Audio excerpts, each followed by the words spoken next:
Dyesol Ltd, ASX DYE, listed on the Australian Stock Exchange, is a global leader in Perovskite Solar Cell technology. Joining me via Skype is Managing Director Richard Caldwell. Good afternoon, Richard. Good afternoon, Tim, and thanks for having me on. Now, a very successful year for Dyesol in 2015 with some great highlights for your quarterly. Firstly, 1,000 hours thermal stability for the PSC. Tim, we finished 2015 on a cracking note. It really, it's been a long time in the making, and we've been very persistent in driving our business and technology goals. But 1,000 hours of thermal stability is really quite a remarkable achievement at a device level which has some commercial relevance. Take that together with what we've achieved in light soaking, and we're a long way towards meeting accreditation standard IEC 61646, which is kind of the gold standard for thin film PV technologies. So we're addressing here what you've mentioned is the golden triangle, which is your efficiency, cost and reliability. So with 1,000 hours we've got great indication of reliability. Now cost, the cost study for the ARENA study showed that you're getting between 10 and 13 cents per kilowatt hour, which is almost half what a domestic consumer would be paying. Absolutely. So we've used the ARENA model, which is an independent model used by the Australian Renewable Energy Agency to provide some forecasts at a scale of 100 megawatts. And depending on the location in Australia and the level of irradiance, that's producing forecast levels of between 10 and 13 Aussie cents per kilowatt hour, which is around about 7 to 9 US cents. That's particularly exciting and competitive. In terms of panel costs, it comes in nearly as little as 50% of existing panel costs. So, fingers crossed, but we use very cheap materials and cheap manufacturing processes, which really gives us a lot of confidence that we can underprice existing silicon technology in particular. And that's an important point to make, because you've taken this as the next generation. You're on a third generation PSC now, which is the Perovskite Solar Cell technology.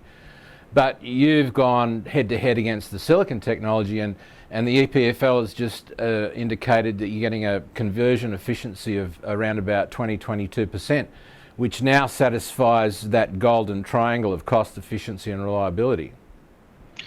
Sure. I mean, our job is to industrialise that laboratory 21% and get it as close to that 21 as possible. It's always some degree of compromise, given we use cheaper materials and we scale. But listen, 5 years ago this was producing 10% laboratory technology efficiency. Now it's producing 21. 5-10 years ago, solar PV was considered to be, marginal. Now it's considered to be mainstream.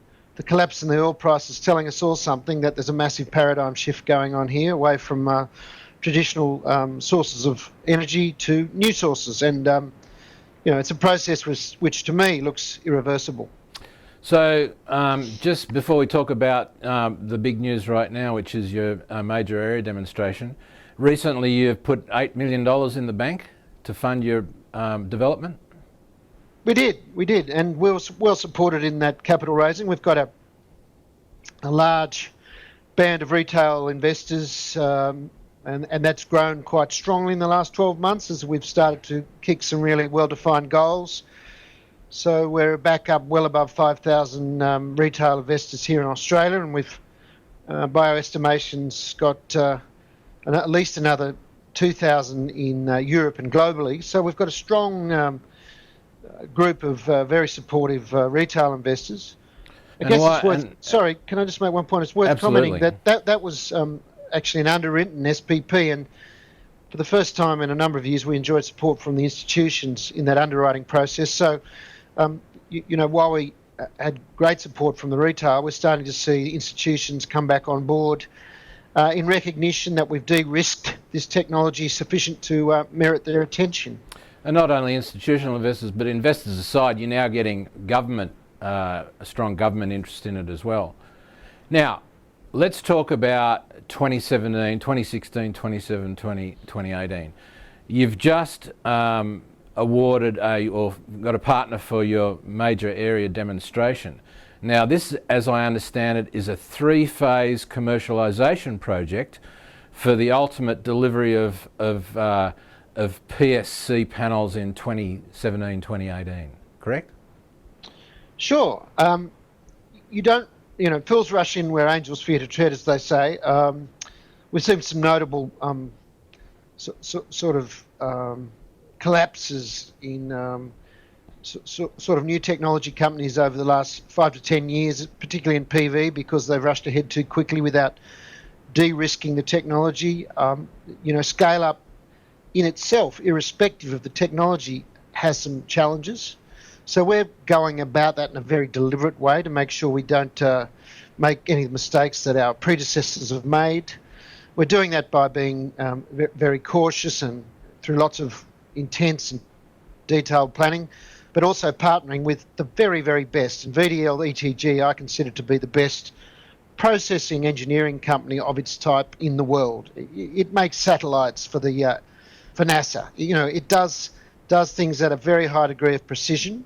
So to enjoy their interest at an early stage is very exciting for us and gives it confidence that we can take this, from the laboratory to the factory. And this intermediate step is one that they will chaperone us very carefully on, because, we're not an engineering company, we're a specialist chemicals company, but bringing the two technologies and expertise together, I think, is a really, really tough act to follow, because we'll be really quite a formidable partnership. I know this might be crystal balling a little bit, but this is the structure so far for the late 2015 and now. You seem to be accelerating and, as you say, de-risking the whole delivery of the Perovskite Solar Cell, or PSC, and you aim to, it looks like you're very much on target to deliver a commercial product that delivers that efficiency, low cost and reliability, probably within the next 18 months. Well, I'll certainly have prototypes in the next 18 months, and that'll be for testing, for accreditation, obviously demonstration, because that's what we're calling it, major area demonstration, and also showcasing. And that'll be a really exciting time for Dyesol shareholders. We saw how Elon Musk did that with the Tesla car. He didn't make a lot of them, but the ones he made, they were absolutely outstanding examples of the final product. They don't only look good, but they performed well. And I don't want to be successful by association. We still have a lot to do, but I look at that example as being something that we'd certainly like to try and follow. For investors watching, Dyesol Ltd is listed on the ASX DYE. Managing Director Richard Caldwell, thank you very much for joining us today. Tim, thanks for having me on, and I look forward to chatting with you very soon.